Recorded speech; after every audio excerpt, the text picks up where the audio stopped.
नमस्कार मित्रांनो, आज आपण construction and working of reciprocating pump बघणार आहे.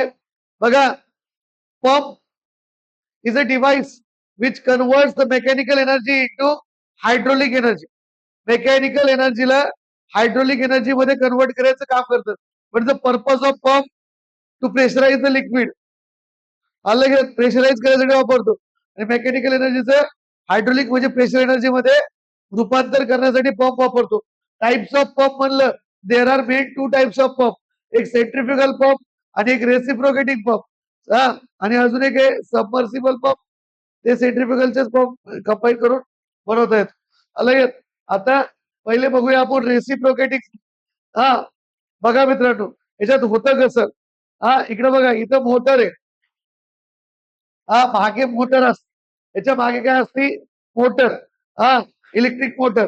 तर इलेक्ट्रिक मोटर स्टार्ट केली तर काय होतं, ही क्रॅंक फिरती. ही क्रॅंक समज बी टू डी फिरली. जर ही क्रॅंक बी टू डी फिरली, जर ही क्रॅंक बी टू डी फिरली, सगळं फिरणं एकसाथ असतं, पण आपण ऍझ्युम करायचं हळूहळू येतात. जर ही क्रॅंक बी टू डी फिरली, तर काय होतं, ही क्रॅंक, याला काय म्हणतो आपण, क्रॅंक. याला काय म्हणतो, कनेक्टिंग रॉड. याला काय म्हणतो, पिस्टन. याला काय म्हणतो, सिलेंडर. याला काय म्हणतो, डिलिव्हरी पाईप. याला काय म्हणतो, सक्शन पाईप. ज्यावेळेस ही क्रॅंक बी टू डी फिरली, त्यावेळेस काय होतं, हा कनेक्टिंग रॉड इकडे मागे जातो. कनेक्टिंग रॉड हे पहा असं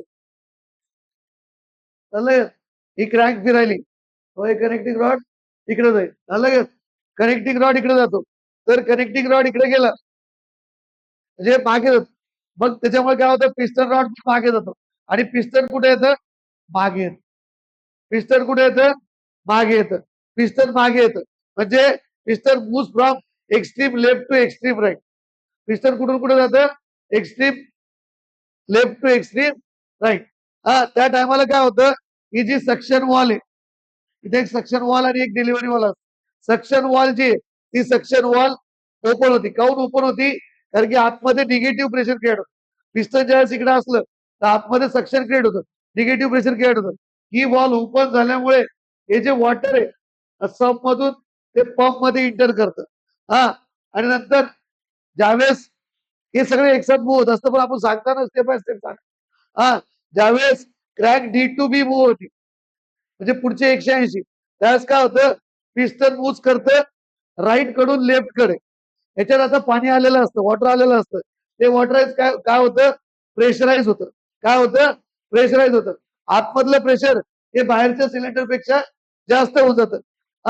म्हणून बाहेरच्या डिलिव्हरी पेक्षा जास्त होऊन जातं.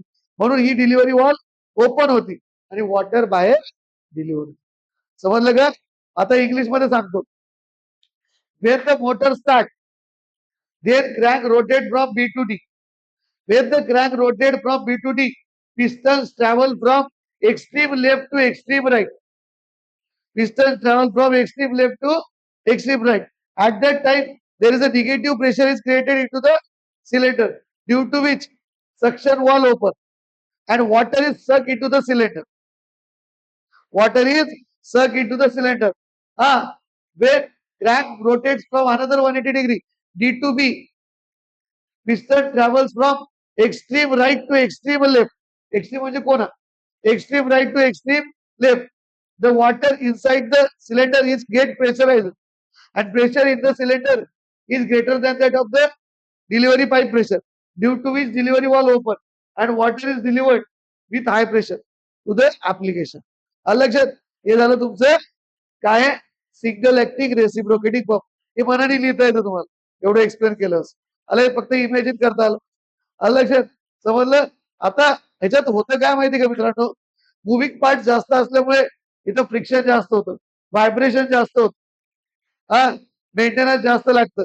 आणि त्याचबरोबर इथं डिस्कंटिन्युअस डिस्चार्ज, म्हणजे पूर्ण ज्यावेळेस 180 डिग्री सक्शन होतं, त्यावेळेस डिस्चार्ज होत नाही. आणि पुन्हा पुढच्या 180 ला काय होतं, डिस्चार्ज. लक्षात, हे झालं तुमचं कोणचं, सिंगल ऍक्टिंग रेसिप्रोकेटिंग पंप. आता बघा नेक्स्ट.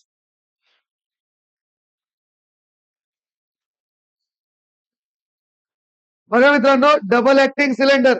डबल ऍक्टिंग सिलेंडर मध्ये काय, हे पहा इथं काय होतं, नीट लक्ष द्या. इथं सेम आहे, पण 2 सक्शन वॉल आणि 2 डिलिव्हरी वॉल. हा, जो थांबत थांबत होणारा डिस्चार्ज आहे तो आपल्याला नाही होऊ द्यायचा, डायरेक्ट डिस्चार्ज होऊ द्यायचा. त्यावेळेस 2 सक्शन वॉल आणि 2 डिलिव्हरी वॉल. आता इथं बघा कसं होतं. हा, ज्यावेळेस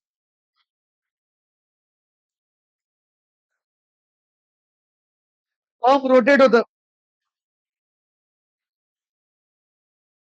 ज्यावेळेस पंप रोटेट होतं, आपलं क्रॅक रोटेट होती. बघा मित्रांनो, ज्यावेळेस क्रॅक रोटेट होती B to D piston move करतं लेफ्ट टू राईट. नीट लक्ष द्या, पिस्टन मूव्ह कुठं करतं, left to right. At that time इकडे निगेटिव्ह प्रेशर क्रिएट होतं. इकडे बघा, ऍट दॅट टाइम इकडे निगेटिव्ह प्रेशर क्रिएट होतं, ही वॉल ओपन होती आणि वॉटर आतमध्ये सक होतं. ऍट द सेम टाइम बॅकला पण वॉटर असतं. बॅकला पण काय असतं, वॉटर असतं. ते वॉटर काय करतं, हे पिस्टन जे त्याला पुश करतं, म्हणजे प्रेशराईज करतं, म्हणून ही वॉल ओपन होती आणि वॉटर डिलिव्हरी होती. लक्षात. हा, आणि ज्यावेळेस क्रॅक D to B पुन्हा पुढचे 180 डिग्री रोटेट व्हायला लागली, त्यावेळेस काय होतं, पिस्टन इकडल्या वॉटरला प्रेशराईज करतं आणि ही वॉल ओपन होती आणि वॉटर डिलिव्हर होतं. आणि सेम टाइम इकडे निगेटिव्ह प्रेशर क्रिएट होतं मागे, पिस्टनच्या मागे. ही वॉल ओपन होती आणि वॉटर आतमध्ये असतं, म्हणजे इथं कंटिन्युअस डिस्चार्ज. समजलं. आता इंग्लिश मध्ये सांगतो. Wien the crack when the motor start, crank moves from B to D. At that time, piston moves from extreme left to extreme line. At that time, at the forward portion of the piston, there is a negative pressure created into the cylinder, due to which suction valve open and water is sucked into the cylinder at the forward portion. At the same time, at the backward portion, the water in the cylinder get pressurized, due to which the pressure inside the cylinder is greater than that of the D2 pressure, due to which delivery valve D2 open and water is delivered. Water is delivered. At the same time, when crank rotates from D to B, the piston moves from extremal right to extremal left. At that time, at the backward portion, there is a negative pressure is created. Suction valve S2 open and water is sucked into the cylinder. Lexan. At the same time, at the forward portion, the water inside the cylinder gets pressurized. A D1 open and water is delivered. Water is delivered. हे झालं double acting reciprocating pump.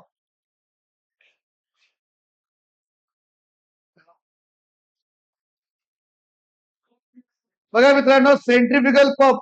आता बघूया आपण centrifugal pump. Centrifugal pump मध्ये लक्ष द्या. आता बघा, एकच मुव्हिंग पार्ट असतो. तुम्हाला असं विचारते 2 मार्काला, what are the components of the centrifugal pump. तर कोणते कोणते कंपोनेंट्स असते, impeller, only one rotating part, एकच रोटेटिंग पार्ट असतो. तो कोणता असतो, इम्पेलर. तो कसा जोडलेला असतो, मागे मोटर असते, मोटरला असतो शाफ्ट, मोटरला असतो शाफ्ट, शाफ्टवर असतं इम्पेलर. लक्षात. ज्यावेळेस मोटर स्टार्ट झाली, शाफ्ट रोटेट झालं, शाफ्ट रोटेट झालं, इम्पेलर रोटेट होत. अलग ही केसिंग, ही जे ही केसिंग, एअर टाईट पॅसेज जो पंपला क्लोज करतो. अलग नंतर हे सक्शन पाईप, हा डिलिव्हरी पाईप, हा सक्शन पाईप, हा डिलिव्हरी पाईप. लक्षात. आता होतं कसं, हे सब इकडे बघा, मोटर स्टार्ट करायच्या पहिले वर्किंग आहे आधीच ऐकून घ्या. प्रायमिंग करावं लागते. हा पंप पूर्ण पाण्याने भरावा लागतो. अलग वरून पाणी टाकावं लागतं, त्यावेळेस तो पंप रन करतो, नाही तर ड्राय रन करत. मोटर स्टार्ट केली, पंप भरला, प्रायमिंग केली, नंतर काय होतं, मोटर स्टार्ट झाली, शाफ्ट फिरतो, शाफ्ट फिरला, इम्पेलर फिरतं. आणि इम्पेलर वर जे पाणी आहे ते सक्शनमुळे, इम्पेलर फिरल्यामुळे, प्रेशर क्रिएट झाल्यामुळे ते पाणी इम्पेलर कडे ओढलं जातं. तर ते पाणी इम्पेलरवर पडतं. इम्पेलरवर पडलं की पाणी कसं होतं, इनवर्ड टू आउटवर्ड, आतमधून बाहेर जात. त्याला म्हणायचं सेंट्रिफ्युगल फोर्स. कोणचा फोर्स, सेंट्रिफ्युगल फोर्स. पाणी इनवर्ड टू आउटवर्ड मूव्ह झाल्यामुळे हा काय होतं, पाण्याची गती वाढते, कायनेटिक एनर्जी वाढते. आलंय, कायनेटिक एनर्जी वाढल्यामुळे नंतर ते पाणी जातं केसिंग मध्ये. केसिंगचा आकार असा आहे की केसिंगचा आकार असा आहे की त्याचा जो एरिया आहे ना वाढत वाढत, एरिया कसा आहे वाढत वाढत आहे. तर वाढत वाढत एरिया असल्यामुळे तिथं काय होतं, कायनेटिक एनर्जी जे कायनेटिक एनर्जी जे ती काय होती, कमी होती आणि प्रेशर एनर्जी वाढते. एरिया वाढला की स्पीड कमी होत असते ना आणि प्रेशर एनर्जी वाढते आणि वॉटर प्रेशराइज वॉटर डिलिव्हर होते. हेच लिहायचं वर्किंग मध्ये.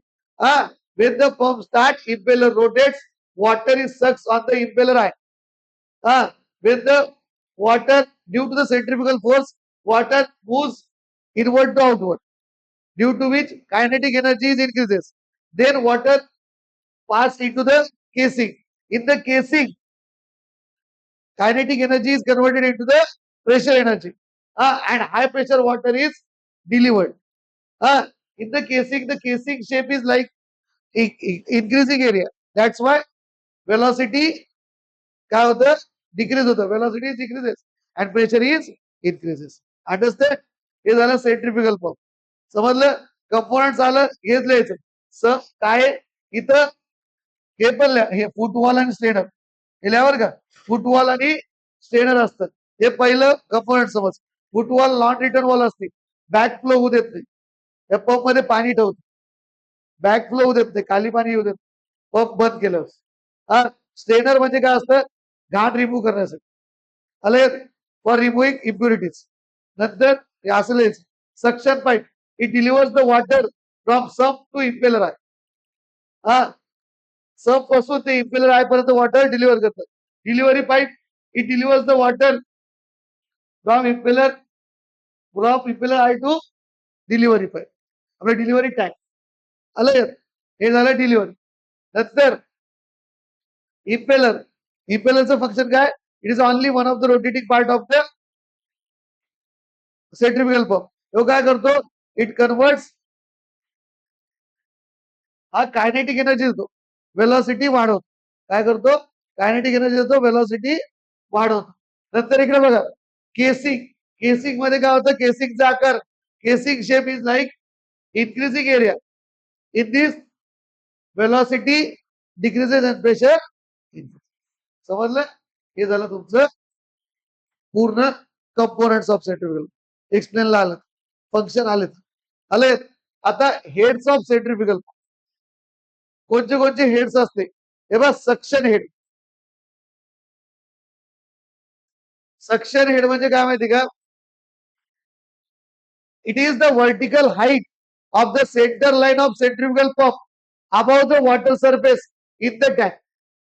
हा, इकडे बघा, म्हणजे सम अशी पण लिहिलं जायला चालतं, height from some surface level. इकडे बघा, हाईट फ्रॉम इथून, height from some surface level, free surface level, पाण्याची वरची पातळी, to the inlet of pump. Inlet of pump म्हणजे इथपर्यंत. आलं लक्षात? हा, ही कोणती असते, एच सक्शन हेड. आलं. आणि डिलिव्हरी हेड म्हणजे काय असतं, inlet of pump to delivery tank. Delivery tank पर्यंत, म्हणजे डिलिव्हरी टँक जो फ्री सरफेस असतो ना, डिलिव्हरी टँक, सपोज पाणी तुम्ही इथं डिलिव्हर कराल, हा जो फ्री सरफेस आहे इथपर्यंत जी हाईट असते त्याला काय म्हणायचं, डिलिव्हरी हेड. हा, आणि sum of static head and delivery head, sum of static head and delivery head, sum of static head and delivery head is called as a